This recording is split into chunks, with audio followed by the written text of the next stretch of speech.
Hi, Abidari here. It's such a lovely day today in the UK. Look at that. Yesterday was so foggy. I better check the road as I'm crossing. Yesterday was so foggy.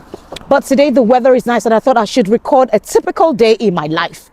On days that I don't have events, on days that the rare days that the weather is nice, I get to walk about 40 minutes to the cafe. And I do this on purpose because I think walking is great. I get some vitamin D in, but I'll still got my hoodie on because, the weather is very unpredictable. So as of right now, the weather is amazing. And as I was sort of going on this walk, I wanted to talk about a few things, sort of to talk to you writers, new writers on this journey that have not been published as a best-selling author, as an award-winning writer. I was thinking about a few things that make me, as somebody who also coaches other writers, I have clients that I work with one-on-one on their manuscripts. What are the things that make me feel like a manuscript is ready to be seen, ready to be submitted to an agent or to a publisher? And so let's see. The first thing for me is a compelling character. So I open the manuscript and I literally would gauge how excited I am from the first sentence. So what does the first sentence look like? Is it a sentence that draws me in? It doesn't have to be a thriller kind of, yesterday the woman died. No, but it should be compelling. It should be a hook. It should draw your readers in. So am I drawn in from that? And then what kind of character is introduced onto the page? How many characters? Is it one central character? What does that character want? Right? Is it pretty clear to me from going into the book that the character has a goal that they're aiming for? And I'm very breathless. Okay. Is it very clear to me what the character wants from me just looking at the story, from me just getting introduced into the character's life? And then the third thing, I think I've said two things, is voice. So what does the character sound like? What does the author sound like? I will be sharing a video on the differences between character voice and author voice.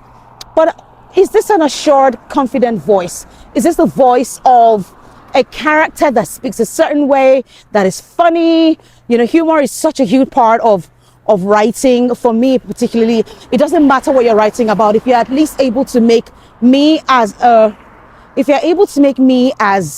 a reader chuckle or smile, I think you have won my heart. So if I'm able to smile or chuckle, it's great. So I look at that, I look at voice, I look at what the character sounds like, whether there's any dialect. If not, generally what does voice sound like? And then I now see whether you're able to hold my hand and describe the world that you've built around this character in a way that is original, right? How does the character see the world around them? How have you as the author built this world, right? Are you introducing me to a new setting? And even if it's a setting I've been before, if it's, for instance, United Kingdom where I live, what is it about the way you have described it that makes it stand out? So I look at that. And then by now I should be getting towards the end of your first chapter. So I'm looking at, have you held my attention long enough? So is there conflict? Is there something that is getting in the way of this character's life as I can see it in this first chapter? It doesn't have to be an explosion or something, really terrible, but it should be an amount of conflict, some resistance, some tension, some challenges, this thing might not happen the way I expected it to happen, should be evident on the page. And are you able to end in a way that actually makes me want to keep reading? I think this is so important. And so once we're able to scale that through, and it's quite a lot to pack into a first chapter, and this is where I pause to take another breath as you have a look at the woods around me. Deep breath. Should I go into the woods? I've actually never been into the woods here. So let's have a look. Let's go in and see. This is a whole detour. It's a whole detour. Right. So, what was I saying? So do you have a compelling hook? Do you have a character that draws me in, makes me want to keep reading? Does the character want something? Is the voice confident? At the end of chapter 1, am I able to feel like I can keep reading, that this is worth my time? Then I look at things like, if you're able to do that, you're on to a winner. Then I look at things like the way you craft your sentences. That's really tied to voice, right? Your author voice. How beautiful are your sentences?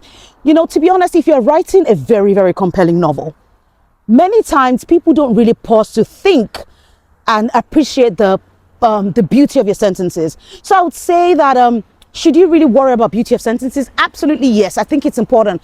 But I would say for the first draft, just get the story out.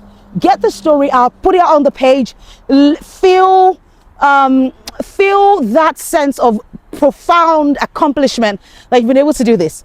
Then you can go back and start working and beautifying your sentences. But if you're able to do those things, I feel like yes. Then of course, as I keep working through the manuscript and reading it, then I look at whether that is sustained. Are we able to sustain this beyond chapter 1, or does it go like fall off the cliff after chapter 1 and I feel like, oh my gosh? But yeah, that's it. I think for me, those are the few things. I'm sure a few more things will come up after this, but I've got some work to do. I've got some writing to do, and I've got to head to the gym. To the gym after writing. This has been amazing. And next time, I think I need to try to be a bit more fit, so I'm not so out of breath. But hey, we're grateful for the sun. All right, my name is Abby Dare, best-selling author of The Girl with the Louding Voice, and this has been great.